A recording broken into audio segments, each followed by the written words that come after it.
Hey, what's up, fam? Thank y'all for tuning in once again. And as always, be sure to like, share, comment, and subscribe. And when you do subscribe, hit the notification bell so every time I drop a video, you will be the first to know about it. So it seems like one of these cowards that jumped the brother on the riverboat in Montgomery. Y'all remember that brawl that happened a few months back. Well, it seems like one of them cowards took it upon himself to charge the co-captain, the brother, of assault himself. Why? You probably wondering, would he do this? How could he do this? Well, live in America. He got the, we'll say, complexion for protection, and unfortunately it's the law. But let's get into it, and so we can break it down a little bit more. This comes from the AL.com, which I believe is Alabama.com's website. And it starts out with a quote, "I was not trying to fight," says man who filed charges against Montgomery Riverboat co-captain. And I'm going to pretty much tell y'all, I'm going to break this down to you and let you know, like I say, how and why this is going on. The man who sought criminal charges against the co-captain of the Montgomery Riverboat in the August brawl said he was not trying to fight when Damian Pickett punched him. Man, I saw a video, not the one video that everybody see. There's a video out, and if I can find it, I'll post it down low. Where I think it was sound like a white lady, Caucasian lady, recording the video, and it's like real clear. It's a little lower projection or what have you, and you can see the video like real clear. And every time you watch these videos, man, it just, man, I tell you, it brings anger to you because they jumped this guy. You know what I'm saying? He's talking, trying to tell them what to do, trying to tell him, hey, you got to move this boat because it's in the way. But I told you this 11 times. Now I'm just going to move it myself. And then all of a sudden, he's talking to this guy, and all of a sudden this dude comes and just out of nowhere and just bum rushes him. And then they all, like 3, 4, 5 of them are hitting on this guy. And then the brothers that's on the deck, all they trying to do is push these guys out the way. Do I agree with that response from them brothers? I think I agree more with the brothers that came off the boat with the shirts off. And if you've seen the video, you know what I'm talking about. But anyway, let's get into this story. So again, I'm gonna break it down. Zachary Chase Shipman, 25, filed a complaint in the Montgomery Municipal Court, which led to Pickett being charged with third-degree assault. The alleged assault happened during the melee between Harriet, 2 black crew members and passengers, and white occupants of a pontoon boat that was blocking the cruise boat's ability to dock. Shipman also faces third-degree assault charges in connection with the viral brawl. It was not immediately clear why Shipman waited 3 months to seek the misdemeanor warrant. Well, I think he's just trying to get his charges dropped.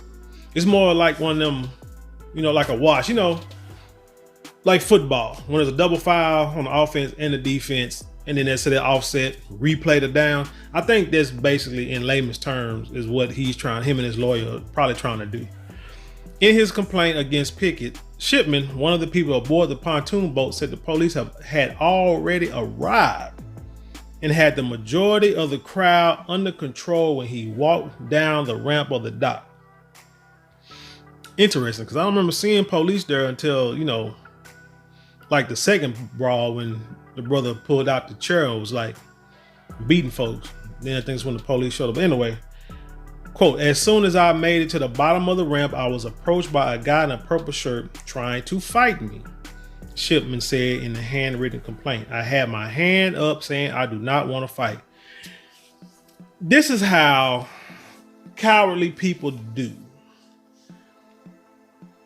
When you're with the group, with your boys, with the posse, and y'all against one guy, all y'all gonna jump this guy. You're hard, you're tough guys, they say, and y'all are whipping on this one guy.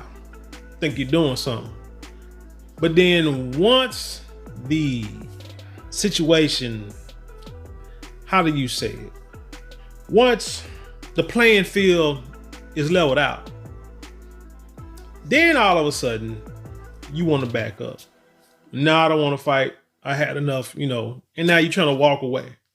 But while you're trying to walk and run away, There's some people down here who said, oh no, you not getting away with it that quickly. No, you ain't finna run away from the police, and you not finna run away from this butt whooping. And so I think that's what happened with Mr. Shipman here. Call me crazy. He says, the guy in the purple shirt swung at me and I ducked his punch so he would not strike me, Shipman said. He just he hand wrote this. When he stood back up, Shipman said, Pickett punched him in the right side of the face while his back was turned toward Pickett. I took off in defense, Shipman said. I was not trying to fight. Of course not. Of course you weren't trying to fight, because you did all your fighting and it didn't work. Now, how Pickett, who is the Riverboat captain, get to the bottom of the boat, like say, police are already there. Why didn't they already have him hemmed up, talking to him? Because he was the whole reason why this thing took place in the first place. He said Pickett proceeded after me and telling officers stop. Shipman said all of this can be found on video footage. I ain't seen the video. If it's video footage out there, I ain't seen it on Now News station at all. So if ain't no video, man, it ain't happened that way. Shipman said he sustained, I think he can wrote all this can be found on video footage. Interesting. Shipman said he sustained a bruised cheekbone from Pickett's punch. The viral August 5th fight started at Montgomery's Riverfront Park when crew members of the Harriet II were unable to dock the cruise boat because the pontoon boat from Selma was in the way.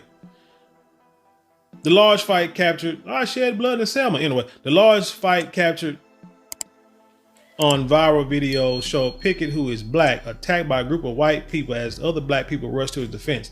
Crystal Warren, the mother of a 16-year-old deckhand involved in the melee, claimed in the police report that racial slurs were used against Pickett during the brawl. Quote, you could hear men yelling, F that N-word, and the men came down to fight my son, she wrote in her report. But in court in October, Warren testified that she did not hear a racial slur. Off top, people, you might hear that and say, well, why would she change her story, right? Well, one, sometimes intimidation. I'm not saying that's what happened, but a lot of times intimidation will cause people to change their wording. Son got a job down there on the riverboat. You got people who know people in high places may told her, hey, you want your boy to keep this job, or you want to keep your job. If you don't want no problems, I'm going to need you to change your story. I mean, it happens. Not just on TV, because like my dad said, all the stuff you see on TV, they get it from somewhere. That's all I'm saying. Pickett, because she ain't the only one who says she heard racial slurs. So, Pickett was in the courtroom late last month when pontoon boat occupant Richard Roberts, 48, pled guilty to 2 misdemeanor charges and apologized to Pickett for his actions that day. I think under different circumstances, we would be friends, Robert told Pickett. You might not think so. I know you were just doing your job. Roberts received a 4-month suspended sentence. Of that, he will serve 32 days in jail in Perry County, with that time to be served on weekends. The sentence also calls for 100 hours of community service and court costs. A third pontoon boat occupant, Mary Todd, pled guilty to harassment late last month. She received a 15-day suspended sentence and was ordered to complete an anger management program and pay court costs. Another defendant in the incident, Reggie Ray, who was black and was seen wielding the folding chair in the melee, was charged with disorderly conduct. That brother was just, like, he been waiting his whole life to beat some white folks with a chair. That's all that was. All the defendants who have been arraigned have pled not guilty. So yeah, my thing is this. I don't think that it's going to go anywhere. He's trying to, grasp at anything he can to, get them charges dropped on him. Don't nobody want no misdemeanor or no kind of court charges. It can mess up your career, your life, livelihood, and all that kind of stuff. So I see why he did it, but back to what I said. Hey, you took the coward way out. You go, you with your boys, they fighting. I didn't see nobody trying to break up the fight except the little boy that was working down there, the 16-year-old white boy that was working there. Well, I don't know if he was 16, but the young white boy that had the vest on, and they tried to beat him up. See what I'm saying? So it's like, I didn't see nobody trying to break up the fight, from nobody white trying to break, well, the woman who was in the way. And that's the thing. Women, my gosh, don't let me go here, but ladies, white, black, no matter what, when grown men are in the middle of conflict, do not insert yourself physically. Don't do it. Because a lot of times it's not going to turn out the way you think, especially when you're dealing with guys who are hulking out at that moment. Case in point, the video where the brother, where the man and his stepson got gunned down by this dude in the hallway because he kept trying to get his woman kept, first of all, inserted herself in the argument, but she should have never came outside. And then her husband is trying to, prove his manlyhood to her. Nah, women shouldn't. Nah, they just shouldn't. You just shouldn't insert yourselves in these issues like that. But anyway, what you think about this story? Tell me what you think. Leave your comments below, then share it with the world. Like I said, I think this is just a legal tactic. I mean, legally, he can do that. Matter of fact, anybody who was standing around and got hurt can file charges against the co-captain, the captain, the boat, the state of Alabama, and the city of, is it Montgomery? Man, you can file charges on everybody out there, the freaking birds in the water if you want to, probably. Anybody who had anything to do with anything out there, from building the deck and the deck, a board might have popped up and somebody tripped. Or they can sue whoever owns the riverboat because they didn't have enough security. I mean, you will be surprised. You can be surprised. I remember one time I was on jury duty. A guy tried to sue, I guess, the owner of a building because he got beat up one night by his brother. But what happened was, he could have said there wasn't enough security out there, not enough lighting, no police security in the parking lot. And we threw that case out. This was years ago. We threw that out because when you looked at the entirety of the evidence, I'm the type of person is forget what you're talking about. I'm going by what I see and what happened. He was drunk. Him and his friends were drunk. They walking, and for some reason he felt it was cool to call a black man the N-word. And then the brother went over there and whooped his ass. And so he tried, so that was it. And I guess he didn't get no money. I don't know if he sued the brother or not, but he tried to sue the people who owned the parking lot.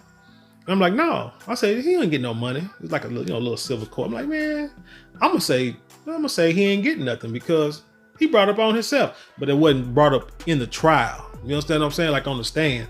But when you go back to the deliberation room and you look over all the evidence, and I'm reading, because I will read details. And I'm reading, and I saw it, and I said, hey, wait a minute. This is what happened. And I read it out. I wasn't even informing of the dang jury. And I'm like, look, this is what happened. And I read it. They're like, oh, no. Even the people that was with me, white folk, and anybody else that was like, oh, no. That man ain't getting no money. Dismiss this mess. But anyway, that's what it is. Like I say, leave your comments below and share it with the world. And with that being said, I leave you in peace. And I'll see you on the other side.